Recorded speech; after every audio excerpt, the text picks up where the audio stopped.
Have you ever wondered how A&R positions their signings for success? Well, if you have, then you'll definitely want to check out our interview with Mark Chiapello, Vice President and Head of A&R for Position Music. We discuss the unique opportunities for you with their hybrid model, which combines recordings, music publishing, and artist management, as well as the journey a new artist or songwriter makes when signed to Position Music, and much, much more. Right now.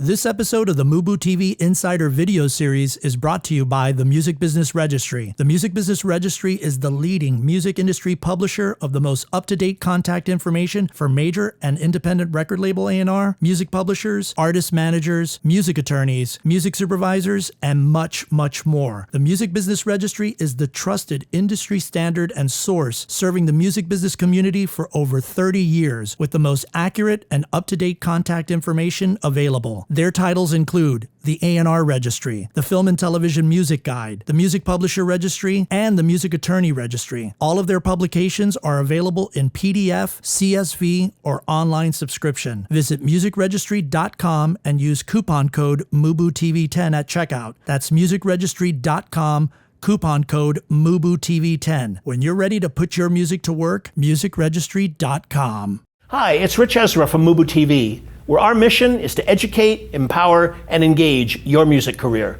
We're coming to you from Muse Expo in Burbank, California, where we managed to catch up with Mark Chiapello, who is Vice President and Head of A&R for Position Music. Mark, welcome. Thanks for having me. Thank you for doing this. I want to ask you, how does A&R define success today? That's a good question. I think we're in a business where there are more outlets than ever. You know, you can have your song break through TikTok, or you can have your song in Fortnite, or you can have your song go viral on Spotify. But I think at the end of the day, it's still about a great song and figuring out, what is that melody, what is that lyric that can resonate and can really connect. And for me, I know it's life stage, but I have two little kids. So what's that melody that a 4-year-old can hear and repeat? And so how do you cut through? Because there are something like 75,000 songs released on Spotify a day. So there's more traffic than ever on the freeway. And how do you carve out your own lane? I think that still comes down to music, and everything else is important, but it's the song that's gonna make that 4-year-old hum along and say, play it again in the car. It's about the song. What factors or criteria have to be present for you to be serious about signing an artist or a songwriter to Position Music? I think for me, I'm always thinking about what is the potential outlet. If this goes well, where does the quote unquote pot of gold exist? We consider ourselves, publisher first, label second. And it's often is like, is there a path for this on the publishing side to make sense? So I'm traditionally looking at 3 buckets. There is, mechanical revenue, performance revenue, sync revenue. So mechanicals, are you gonna have a song get 1 billion streams, right? Or is it in that ballpark? Performance is typically gonna be radio driven. Do you have a song that can really cut through at pop radio or whatever format and get significant radio play? So as a publisher, we're making performance. Or do you have a song or an artist or a writer that's gonna really do well in sync? So those are the 3 paths I see to it making sense for us to go after something on the publishing side. Okay. Yeah. What about on the artist side? Artist side, I think it's more about, do you just think someone is a star? Are they compelling? Is their voice special and unique? Do you hear it and you go, I gotta listen to another song? We listen to so much music, and we have, today is a Wednesday, we had our weekly A&R meeting, we listen to 2 hours of music, and there's a lot of it that just kind of, it all blends together, and then there's a voice every now and again where you go I want more. What is that? And it just grabs you. So I think on the artist side, it's really about a voice. And then that's step 1. And then there's all these other steps. And for me, a lot of it is work ethic and follow through and knowing that someone is going to put in the effort. And so that's a huge part of it for me is, step 1 is just, is there some unique skill set that I'm drawn to? And then for me, it often is, do you have a sense of work ethic? Which I think is very, very important today. Can you talk about some of the other non-creative factors that you look for in an artist beyond just the work ethic? Because I think this is a really important thing you're talking about. Yeah, for me, the way I define it when I talk to my team is always you need to build a metric. And so when I say that, and I'm open to it being anywhere, I'm not specific, you could build a metric now. A traditional model of that now is TikTok. Has someone built a real TikTok following? It could be YouTube. Have you built a YouTube channel with 100,000 subscribers or more? The old metric, I was in a band back in the day and signed a record deal and all that, and our metric was what I call butts and seats. We sold tickets. We sold 1,000 tickets in LA several times. So somewhere are you showing, is it Spotify numbers? Can you get a song to 1 million streams? And for me, that's not about chasing data. That actually comes back to work ethic. If you can build a compelling metric, it tells me that you work hard. Because to sell 1,000 tickets in LA is a lot of hard work, or to build, a YouTube channel with 100,000 subscribers, you have to be putting out consistent content. So I like to have some measurable, quick sense of that you are working hard consistently, and a metric can quickly show me that. If I can show up to a show and there's 1,000 tickets sold, or go to a YouTube channel and see 100,000 subscribers, I instantly know that person has worked hard over a long period of time. So those are things for me, is like build a metric somewhere. Okay. Yeah, very, very important. Yeah. Because I think, as we both know, it's not just about talent. And these factors that you're speaking about, I think, are so crucial in terms of having success with an artist today. Yeah, I mean, you need the artist to want it more than you do, and I want it bad. I work hard, I love my job, and it's not like I burn myself out because I love what I'm doing. So it doesn't burn me out. I can work, late at night when my kids go to sleep, and I love it. I'm listening to music at 11 p.m. at night, and I want an artist that's going to work harder than me. And so somehow you have to show me that you're doing that. Absolutely. Take us through the journey of, let's say you've signed an artist or you've signed a writer to Position Music. Take us through the journey of what happens to them once that process has begun. You've signed them, and now what is Position doing? Take us through what's going to happen. Yeah, I think there's several different paths people can take according to their career. There's an artist we signed recently named Kid Bloom, who is actively touring, putting out lots of music. So when we signed him about 4 months ago, he was kind of midway through making an album. So a lot of it has been, dialing into mixing and mastering and getting the songs right, helping him continue to write, setting him up on some co-write sessions. He was out touring for a couple months on a great tour, looking at press, he was kind of into a album cycle, might you say, and that's where he's at. And then another artist we signed recently is named Teo. He's out on a 52-date tour right now, opening for Justin Bieber and Jaden. So he's not able to be as active in the studio because he's on the road for 4 or 5 months. But we're finding holes and gaps. One of our A&R guys flew out to Atlanta. That's where the Bieber tour is right now. And they had a couple holes in the schedule and said, all right, I'm going to set up a couple sessions in Atlanta. And so for him, it's trying to find holes in his session to keep making new music, because he's building this huge audience now with this Bieber tour, and you want to drop new music. So then there's other people who are much more studio focused, and we're signing lots of writer producers where there's no artist touring side of it. They're in 5 sessions a week, and they're pitching songs to DJs to get cut, or they're doing collaborations with artists in the room. So I think there's any number of areas. And then for us, we were talking before, but we've built this company over 23 years. Tyler, who started the company well before me, I've been at Position 11 years. And a big part of our history has been, TV, film, sync licensing.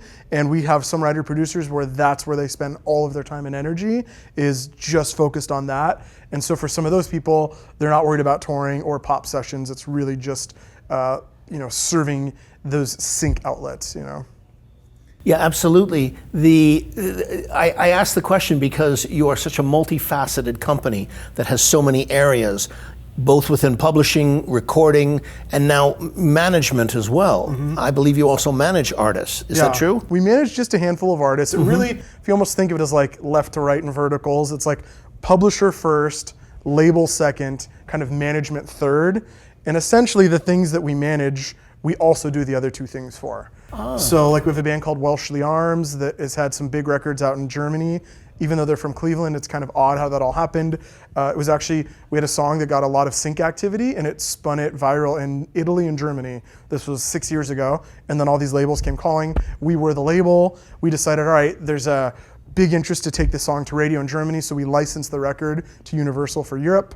I did that deal with Daniel Lieberberg, who's now at Sony. He did an excellent job. The song platinum record, top 10 at radio, and then the rest of the world was still open. You know, we owned the record, licensed it to them, and then we partnered with Republic for the rest of the world and took it to radio in the US. It went well. So for Welshly, you know, we were label, publisher, and then also the way that worked is I signed the first of the pub deal. Then we saw them live, said, oh my God, they're incredible live. Then we waived, let's be your label, because we really see that. And then eventually I said, we should also manage you. There's only a couple where it's like that. So it's kind of like, as a label publisher, every once in a blue moon, we just kind of fall in love with an artist and say, we're all in.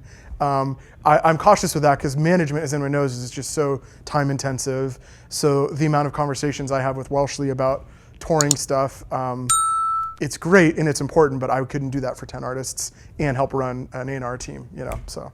No, absolutely.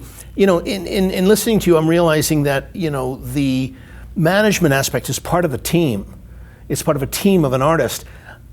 As VP of A&R for Position Music, how important is an artist team or a songwriter's team when they're coming to you in terms of your consideration to sign them? Oh yeah, I mean, great question. That's a huge part of it.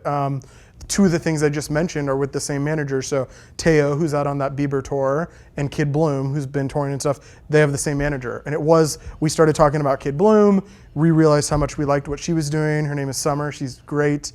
And then she's like, oh, I have this other thing. And she was very cautious of like not pitching both things to us. Like it was very much like, this is a Kid Bloom conversation. And then as that was like coming to fruition, oh, I have this other thing. And we go, wow, Teo is incredible apart from you.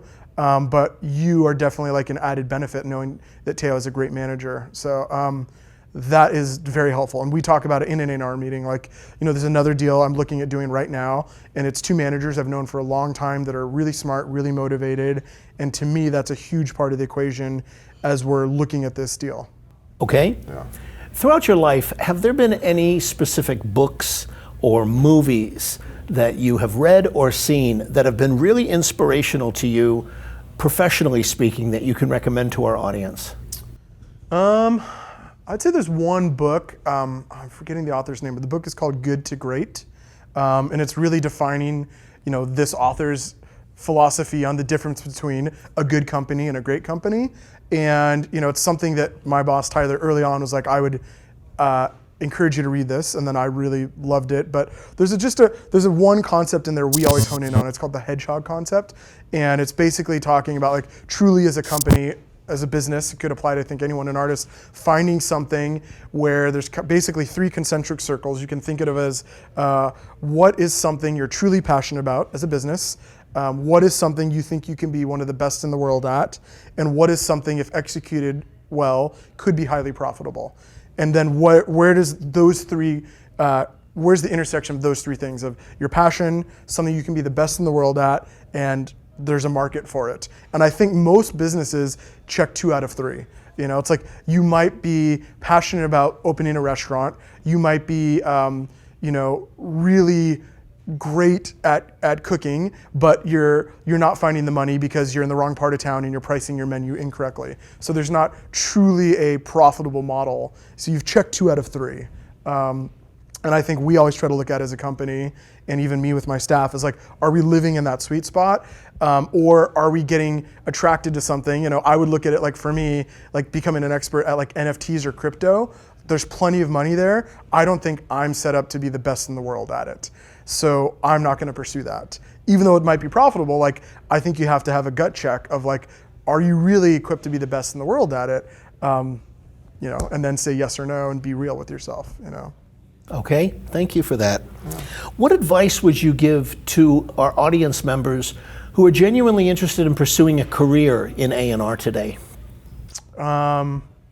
I would say you find a way to just start doing the job as opposed to looking for a job.